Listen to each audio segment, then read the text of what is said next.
আজ আপনাদের কোয়াশ পাতার পকোড়া তৈরি করে দেখাচ্ছি। এই পাতা উত্তরবঙ্গ থেকে আমাকে একজন এনে দিয়েছেন। তাহলে কিভাবে তৈরি করছি দেখুন।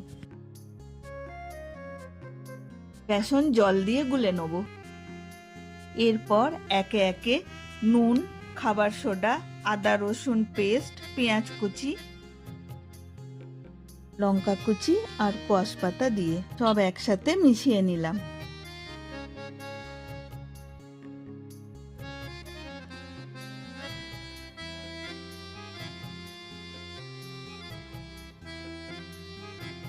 কড়াতে তেল গরম করে পকোড়া ভেজে তুলে নিলাম। এই পাতার পকোড়া ডাল ভাতের সাথে কিংবা চায়ের সাথে খেতে ভালো লাগে। আমি তো প্রথমবার খেলাম। আপনারা কে কে খেয়েছেন কমেন্টে জানাবেন।